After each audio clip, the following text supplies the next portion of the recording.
الحمدللہ رب العالمین، الصلاۃ والسلام علی سید الانبیاء والمرسلین، اما بعد،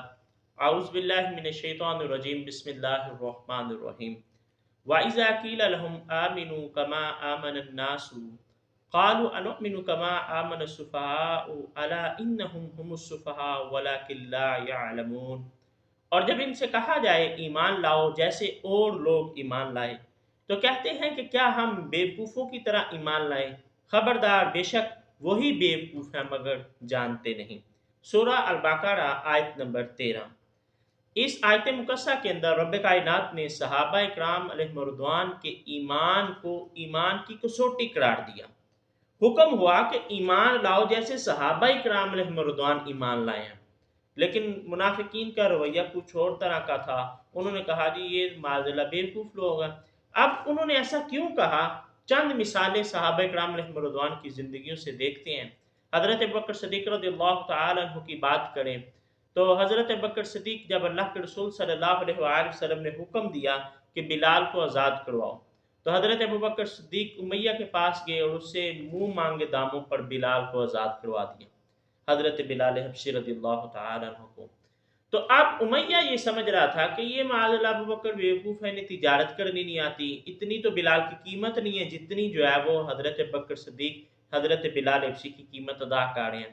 تو اس لیے وہ سمجھتے تھے کہ شاید حضرت ابوبکر کو تجارت کرنی نہیں آتی، لیکن حضرت ابوبکر صدیق رضی اللہ تعالی عنہ کے پیش نظر کوئی اور بات تھی۔ انہیں اس بات سے تو غرض ہی نہیں تھی کہ بلال کی قیمت کتنی ہے، انہیں تو اس بات سے غرض تھی کہ اللہ کے رسول صلی اللہ علیہ وآلہ وسلم کا حکم ہے، مجھے جو بھی کرنا پڑے میں بلال کو ضرور آزاد کرواؤں گا۔ یہی بات ہے کہ آپ کے والد گرامی ابھی مسلمان نہیں ہوئے تھے، وہ بھی کہتے تھے ابوبکر تمہیں تجارت کرنے کی ابھی سمجھ نہیں آئی، تم اگر نیکی کرنا ہی چاہتے ہو تو توانا طاقتور غلاموں کو آزاد کروایا کرو، کل کل وہ تمہارے کام آ سکیں۔ لیکن حضرت ابوبکر صدیق رضی اللہ تعالیٰ عنہ کا نقطہ نظر الگ تھا۔ وہ یہ سمجھتے تھے کہ میں جو کر رہا ہوں اللہ کی رضا کے لیے کر رہا ہوں، میں اپنی ذات کے لیے کچھ بھی نہیں کر رہا۔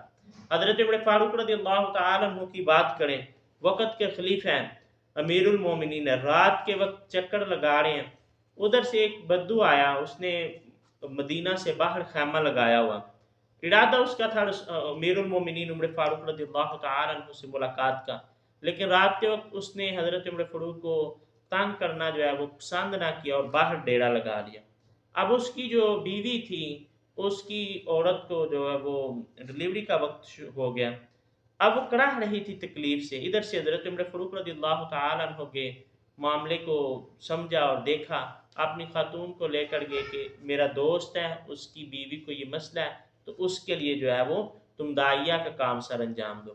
اب حضرت عمر فاروق رضی اللہ تعالیٰ عنہ نے اپنا تعارف نہیں کروایا۔ وہ جو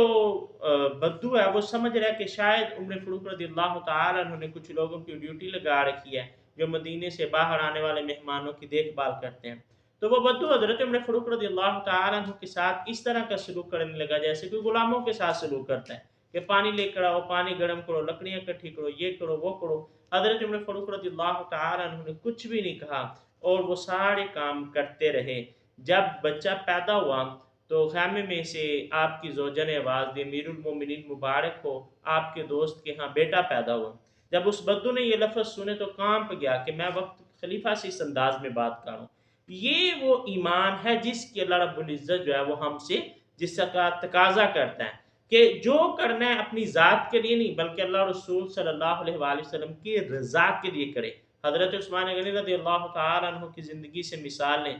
تو مدینہ کے اندر قحط پڑ گیا تو آپ کا قافلہ آیا سامان کا، تاجر بھی آ گئے، کئی گنا منافع دینے کے لیے تیار ہیں، لیکن حضرت عثمان غنی رضی اللہ تعالیٰ عنہ کی زبان پر ایک ہی جملہ کہ مجھے اس سے زیادہ ملتا ہے۔ تاجروں نے پوچھا تمہیں کتنا ملتا ہے؟ تو حضرت عثمان غنی رضی اللہ تعالیٰ عنہ نے کہا مجھے 10 سے لے کر 700 گنا تک ملتا ہے اور میرا رب مجھے یہ عطا کرتا ہے۔ تو آپ نے وہ مال تقسیم کر دیا۔ عام جو ذہن ہے وہ تو کہتا ہے جی اب قحط کا زمانہ ہے، اب لوگ تنگی میں ہیں، جتنا مرضی منافع کما لو، لیکن صحابہ کرام کا ایمان کیا ہے؟ ایمان کی کسوٹی کیا ہے کہ جب حالات تنگ ہو پھر اللہ کی راہ میں دل کھول کر جو ہے وہ خرچ کیا جائے۔ کس ایمان کی اللہ رب العزت ہم سے تقاضا کرتا ہے؟ حضرت علی مرتضیٰ کی زندگی سے دیکھیں، غزوہ تبوک کا موقع، آپ کے پاس کچھ بھی نہیں ہے، اللہ کی رسول صلی اللہ علیہ وآلہ وسلم کی بارگاہ میں پیش کرنے کے لیے رات بھر ایک یہودی کے کھیت کو پانی دیا، کچھ کھجوریں جو ہے وہ بدلے میں ملی، وہ لا کر آقا علیہ الصلوۃ والسلام کی خدمت میں پیش کر دی کہ یا رسول اللہ علیہ وسلم میری طرف سے جو ہے وہ یہ اس مال میں جو جنگ کی تیاری کے لیے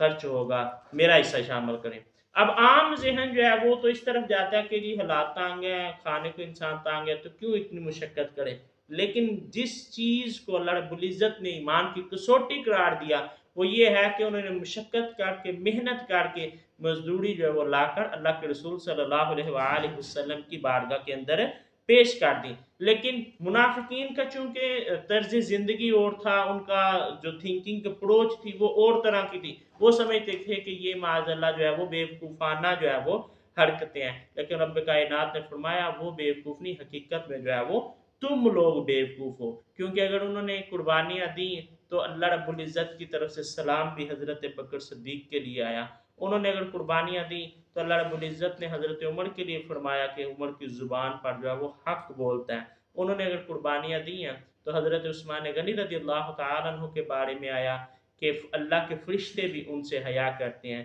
حیدر کرار بھی علی المرتضیٰ رضی اللہ تعالیٰ عنہ کو کہا گیا۔ تو یہ بات سمجھنے کی ہے، اللہ رب العزت نے کھلا ایک رستہ بتا دیا کہ اگر تم کامیابی چاہتے ہو تو تمہیں ایمان اس طرح لانا پڑے گا جس طرح صحابہ کرام علیہم الرضوان کی زندگیاں تھیں، جیسے انہوں نے آقا صلی اللہ علیہ وآلہ وسلم کو ماننا۔